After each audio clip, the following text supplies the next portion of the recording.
I'm the Director of Investor Relations for EMX. I've been with the company for about 13 years now. I'm also a geologist by education. Let's get started. Our forward-looking statement. We take a three-pronged approach to our business model. So we utilize our primary vehicle for growing our royalty portfolio is prospect generation. So every time we sell off a property, we hold back a royalty. And we've been doing that for 17 years now. And then we augment that with royalty acquisitions when we can find those at favorable pricing valuations, but that's become pretty difficult of late. Although that being said, we did acquire a royalty that we announced last week from Palladium One on some highly prospective ground that they have. And then we also engage in strategic investment. So if we see a company out there with an asset inside of it, which we think stands a significant chance of producing a very outsized gain and is largely unrecognized in the market, then we may invest directly in that company. A great example of that was a project called Malmish in Far East Russia. We began investing in that 8.5 years ago. And then over the next 7 years, we put $7 million into that project. And then about 1.5 years ago, we were able to help facilitate the sale of that asset, which yielded us, as our portion of the proceeds from the sale, $90 million Canadian. So we've been very successful at these sort of strategic investments. They don't come along often, but when they do, they can produce very outsized returns for us. These are our areas of interest around the world. You can see we're heavily engaged in Scandinavia for copper, gold, battery metals, PGEs, all sorts of things. We're also heavily engaged in Nevada for gold, Arizona for big copper, Serbia, where we have a big royalty. We'll take a look at that here in a slide quickly. Some things in Turkey. We're not actively pursuing any new projects there, but we do have a number of projects there in capable Turkish hands. This is our value pyramid.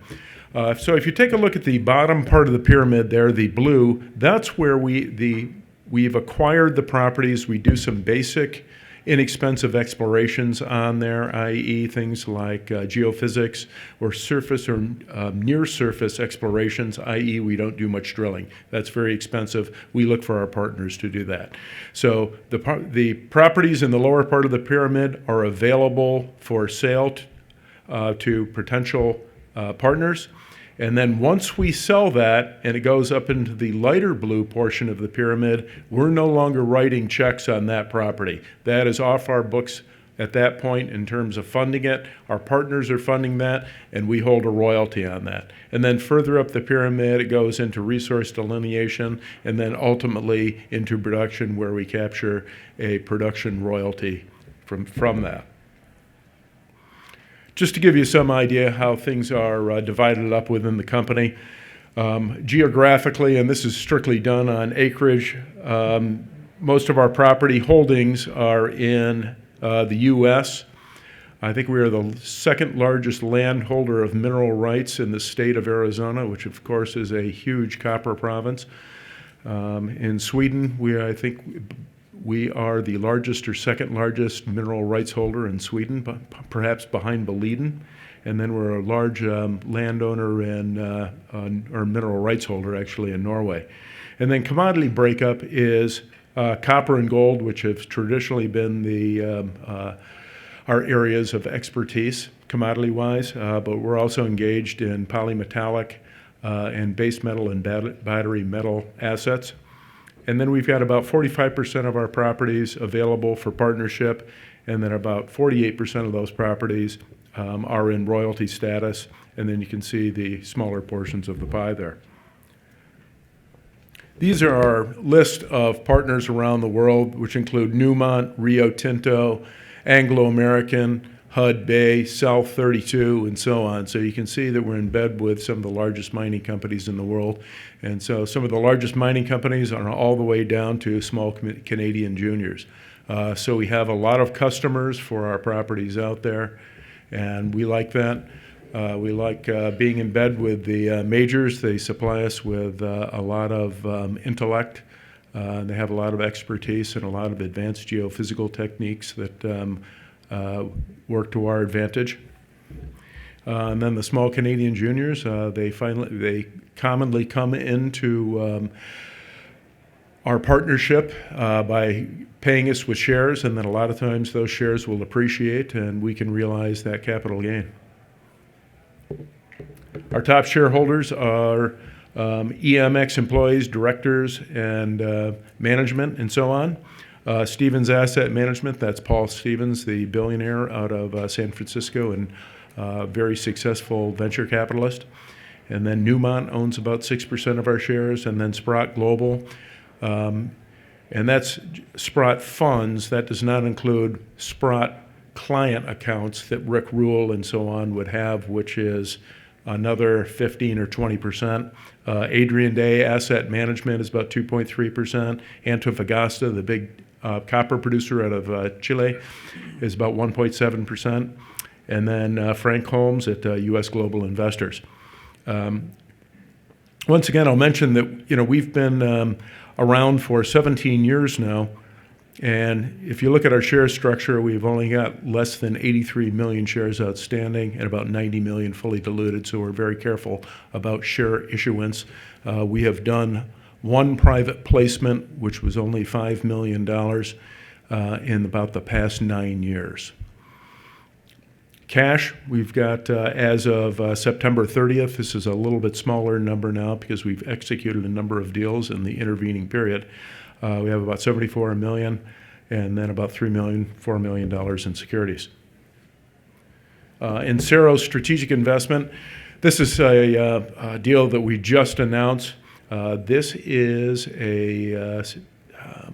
cero Solutions is a company that performs mine reclamation and property remediation techniques on properties. So we extended them about $3.8 million, and over the next 7-year period, we're expecting to be repaid over $8.5 million. And we also assumed a 7.5% equity stake in them, and we also expect to get some brownfields property opportunities out of this. So you can see that we're getting a very handsome return on this. Moving on to Turkey. The Balya property is something we picked up back in 2006 at government auction for the equivalent of about $17,000. We picked up half of the old Balya lead zinc silver mining district. And then our partners, Dedeman Mining, had that in their hands, and they had it at one point in a relatively modest state of production. And that supplied us with a modest amount of cash flow that was recently sold to their next door neighbor. You can see in the southwest corner there, Isan Mining. We still hold the 4% unbuyable, uncapped royalty on that property.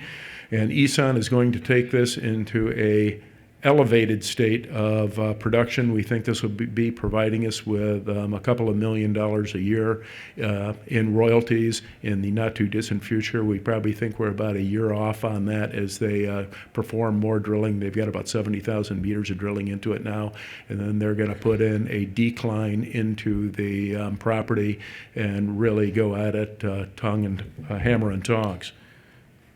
Moving on to the rawhide gold and silver mine. This is a privately held company. It's structured as a limited liability corporation, or LLC. We took a 20% interest in that. And the way that the LLC is constructed, it dictates that 50% of the taxable income has to be distributed back to the LLC members. Of course, we are a member of that. And then also, rawhide has a serial history of producing large special dividends, and of course we will be the benefactors of that also. Currently there is not an NI 43-101 report on that because it's privately held. There's no need for one, but we are going to have one performed. In fact, that's underway right now, and then we can talk about a resource there and give you some idea of how many ounces are contained there in reserves and so on, and that would be much more helpful to our investors. Moving on to Serbia.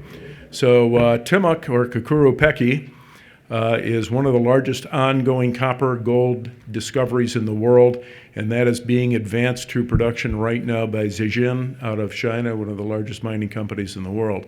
The thing to remember about Timok is this is the next Grosberg or the next Bingham Canyon. They will be mining this for in excess of 100 years. This is a multi-generational mine. We have a 0.5% royalty on that. Scotiabank has looked at the numbers on this and projects that life of mine, this will provide us from between $500 million and $1 billion in income. This is really key.